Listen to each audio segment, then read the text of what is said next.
get this joke. I am. So, do you guys know of a specific person in your group, or have you seen around that don't really talk a lot, they don't socialize with other people? And this could be a problem in itself. The quote I have is, "People who make no noise are dangerous." And I want to elaborate on this, explaining how a person who doesn't speak could be dangerous to themselves. What could result in not socializing and not be willing to speak out can lead to emotional problems, physical problems, and social problems. And first of all, for someone to not be able to speak like willingly, like they won't be willing to make conversation or share their feelings, it could be looked at as a bottle. The bottle being the person's emotional state, and with bottling every emotion up and not sharing it out with whoever that they can speak to, it will just build up a lot of pressure. Like shaking a bottle is like a person's personal problem. They might have problems with family or girlfriend or school, and they're stressed. That's just shaking up the bottle, building up pressure in the person's life. And then eventually, that pressure will release and burst. And this will lead me to my next point. If a bottle would burst, it would cause physical problems. So if a person would burst in like having all the tension with their social problems, they could hurt themselves. They could result in hurting themselves or others, which is very detrimental. Like, there's no point in having to result to that if you could just have spoke to somebody. And with that, it will just lead to more problems. And lastly, if I have a friend who actually isn't really social, we invite her out just to hang out, and we specifically try to get her out of the house. But she has a problem with accepting our invitations. And like, we would try to get her out just to have fun and drink with us, or even just hang out with us. But she would always just blow us off saying, "It's alright, I'm just gonna stay home and probably like do homework or just work on something else." And eventually, my other friends stopped inviting her because they found it to be redundant, like trying to invite her, and we know the answer, or they expect the answer to be, "Oh, she's probably just gonna stay home." But I recognize this being a problem because she's losing her friends. She's losing her social status with a group of friends that she actually grew up with, which really bugged me.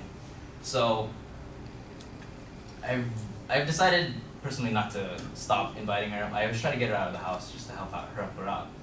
And as you can see in that situation, not being able to share or be willing to go out is a problem.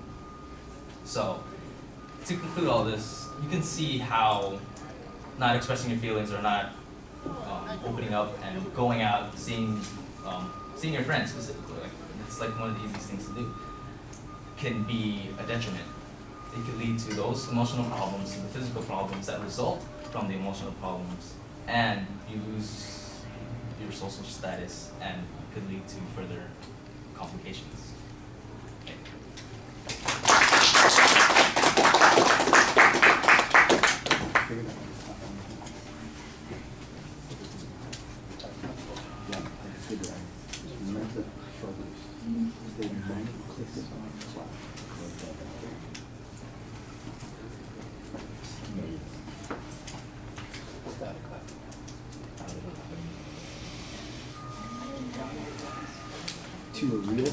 All right, David, I think you've got a good rhetorical question. I guess you agree with the quote. There's a structure that you set up at the beginning of the speech. When you start talking in the contents of the speech, you've got this metaphor that you're using for the bottle for at least the first couple of points. I'm not sure that you used it really for the third point. So I think you're on a good road here, but for some reason it feels like you get a little detached from what you're talking about sometimes, and it becomes a little mechanical going through the process.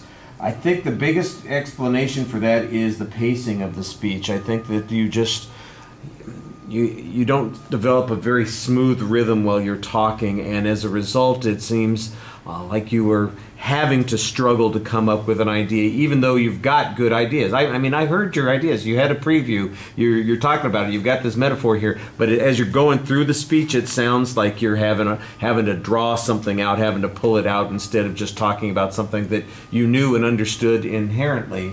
And so that's, I think, the biggest weakness in the presentation. The only other thing that I thought was a little bit problematic is your eye contact's a little inconsistent. You have a tendency to talk down, and you have a tendency to talk to those people as opposed to folks over here. When you got to the third point, I did notice that you changed the orientation of your body. You looked over in our direction a little bit. You didn't give us a huge amount of eye contact, but I felt a little bit more included in the presentation than I felt in the first couple of points that were going on there. Like I said, I think you've got a good structure here. I think you've got a good idea, but it doesn't sell quite as well, primarily because it just doesn't sound like it's flowing very smoothly. And I don't know if there's a rhythm to your speech pattern that is natural to you that sounds like that, or if it's just because of the unnatural situation of speaking in front of the audience. That'd be something to practice on. And of course, when you're doing a prepared speech, that's the easiest thing to practice because you can just go over it and over it. When you're doing an impromptu speech, it's a little bit harder. All right, thank you.